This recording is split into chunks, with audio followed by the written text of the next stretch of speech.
हर हर महादेव दोस्तों, बहुत दिन बाद आप लोगों के पास फिर से हाजिर हुआ हूँ। आज जिस विषय पर बात करूँगा वो कल एक दुर्भाग्यपूर्ण घटना हुई, सुशांत सिंह राजपूत की आत्महत्या। महादेव उनकी आत्मा को शांति दे, दुर्भाग्यपूर्ण था। आज उसी विषय पर बात किया जाएगा और उस विषय के घृणित पहलुओं पर भी बात किया जाएगा। सुशांत सिंह राजपूत की मृत्यु के दो विषय निकलते हैं उनकी आत्महत्या के पीछे। पहली, उनकी आत्महत्या, उस आत्महत्या में किसकी क्या भूमिका है, प्रत्यक्ष अप्रत्यक्ष, जाने अनजाने। और दूसरी, खुद सुशांत सिंह राजपूत। दोनों विषयों पर एक एक करके आऊँगा। पहले आते हैं सुशांत सिंह राजपूत की आत्महत्या के कारण और उससे बचने में असफलता जो लोगों की हुई है, इस दुर्भाग्यपूर्ण घटना से जैसे बचा जा सकता है। वो अवसादग्रस्त थे, जैसी मीडिया में खबरें आ रही हैं कि वो अवसादग्रस्त थे। आज के नहीं थे, आज 8 महीने से थे। अवसाद में जाने से किसी को रोका नहीं जा सकता है, जाने अनजाने, कभी आज कभी कल, लगभग सब कोई अवसाद में आता है। हम भी आते हैं, आप भी आते हैं। इसे सिंपल में कहें तो हताशा, निराशा, अब क्या होगा, अब क्या करूं, कैसे मेरी नैया पार लगेगी। ये जो एक भूमिका होती है, इसमें आज या कल हम लोग सब आते हैं। कभी पढ़ाई में, कभी व्यवसाय में, पारिवारिक कारणों से, सामाजिक कारणों से हम लोग सब कोई कभी न कभी अवसाद में आते हैं। इससे बचने का कोई तरीका नहीं होता है, इससे निकलने का तरीका होता है। उससे निकलने में लोगों की भूमिका होती है, उससे निकालने में बाहर। अगर कोई अवसाद में नहीं आ रहा है तो वो फिर मनुष्य ही नहीं है, मनुष्य जीवन ही नहीं जी रहा है। या तो सन्यासी हो गया है या जानवर है। अवसाद में हम लोग सब कोई आते हैं। और इस अवसाद से निकलने में जो दो सबसे सहायक चीज़ें होती हैं, नशे के अलावा, नशेड़ी नहीं आते अक्सर अवसाद में, तो नशे के अलावा जो अवसाद से निकलने की दो सबसे सहायक चीज़ें होती हैं, जो सहायक भूमिकाएं सब जिनकी होती हैं, एक होता है परिवार, परिवार के सदस्य, और दूसरा होता है समाज और मित्र। सुशांत सिंह राजपूत 4 भाइयों के बीच अकेला भाई, जैसा मीडिया रिपोर्ट्स आ रही हैं। शिक्षित परिवार से, इंजीनियर लड़का, निर्धन भी नहीं कहूँगा, मध्यम वर्गीय से थोड़ा ऊपर ही थे उनके परिवार वाले। वो 8 महीने से अवसादग्रस्त था और परिवार से दूर था। माँ नहीं थी, दुर्भाग्य से कुछ दिन पहले ख़त्म हो गई थी, लेकिन अवसाद से ग्रस्त था और परिवार को इसकी खबर नहीं थी। या तो परिवार उससे जुड़ा नहीं था या परिवार इसको बहुत हल्के में लिया। हम उनकी भूमिका को कैसे भूल जाएं, कैसे नकार दें। डायरेक्ट हाथ नहीं है, लेकिन इनडायरेक्ट हाथ उनका भी है। उनके पिताजी के ऊपर दुनिया का सबसे बड़ा बोझ पड़ा है। बाप के बेटे कंधे पर बेटे की शव यात्रा, दुनिया में इससे बड़ा दुर्भाग्य कोई नहीं होता है। उनके पिताजी के साथ हुआ है, सारी संवेदनाएं उनके साथ हैं, लेकिन मैं उनकी भूमिका को नकार नहीं सकता हूँ। ये एक सबक है हर पिता के लिए कि आपका बेटा कितना भी वीर हो, कितना भी बुद्धिमान हो, कितना भी शिक्षित हो, कोई एक कमजोरी कभी न कभी आती है और उस समय खड़ा होना पड़ता है उसके साथ। उसमें कोई शर्म नहीं है, खड़ा होइए। शर्म करेंगे हो सकता है बेटा गंवा दे। होते हैं, आत्महत्या के काफ़ी किस्से होते हैं, आज की तारीख में शिक्षा व्यवस्था ऐसी हो गई है और प्रतियोगिता इतनी ज़्यादा, कंपटीशन इतना ज़्यादा हो गया है बाज़ार में कि इसीलिए आत्महत्याएं ज़्यादा हो रही हैं। हर पिता के लिए एक सबक है। दूसरा आते हैं समाज और दोस्तों की भूमिका। तो भैया दोस्तों की भूमिका अब आज के समाज में केवल दारू पार्टी तक रह गई है।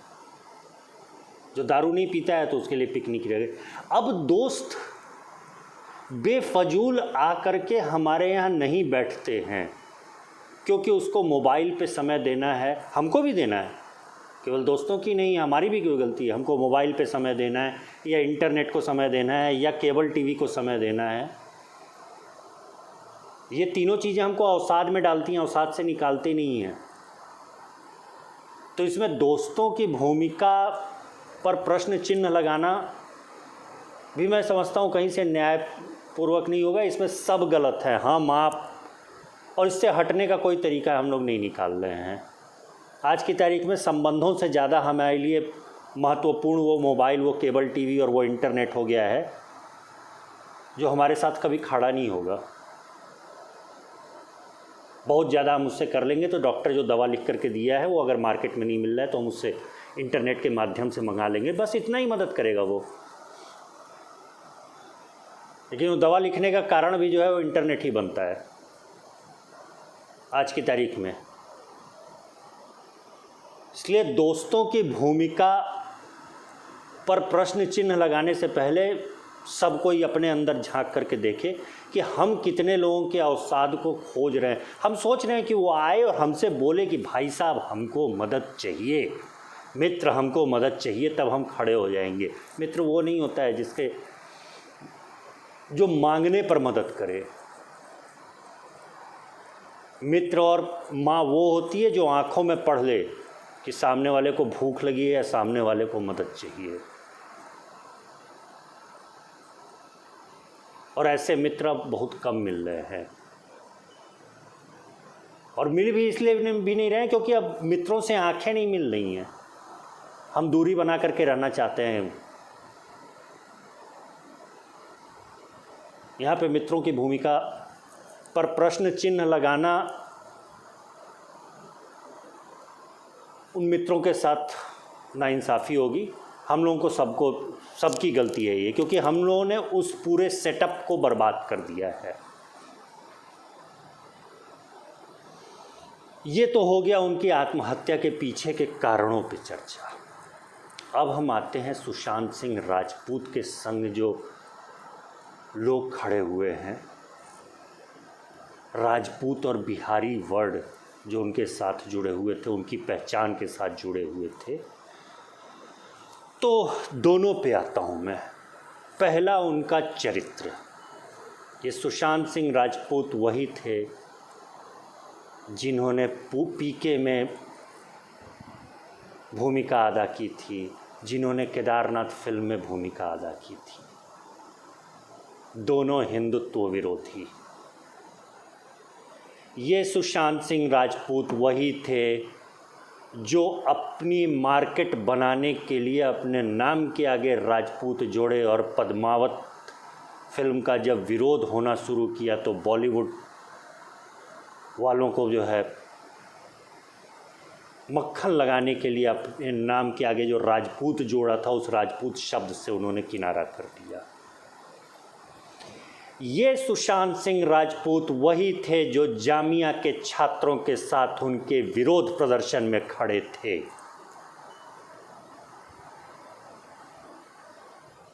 इन तीनों विषयों पर उन्होंने राजपूत शब्द और बिहारी पहचान को बदनाम किया था। अगर आप उसको अपनी इज्जत से जोड़ रहे हैं तो नहीं, ये आपकी बेइज्जती थी। कुछ लोग ये भी कह रहे हैं मरने के बाद किसी की जो है कमियां नहीं गिनाई जानी चाहिए, मरने के बाद सब भले हो जाते हैं। तो भाई साहब, अगर मरने के बाद सुशांत सिंह राजपूत और बिहारी होने के कारण भला आदमी बन गया तो अफजल गुरु भी जो है भला आदमी बन सकता है। फिर तो हम उस नारों का भी विरोध नहीं कर सकते हैं कि अफजल हम शर्मिंदा हैं, तेरे कातिल जिंदा हैं। आप अगर सुशांत सिंह राजपूत का यहाँ समर्थन करते हैं तो आपके पास ऐसा कोई अधिकार नहीं है, मौलिक अधिकार नहीं है कि उन लोगों का आप विरोध करें। अगर ये सही है तो वो सही है, और अगर वो गलत है तो ये भी गलत है।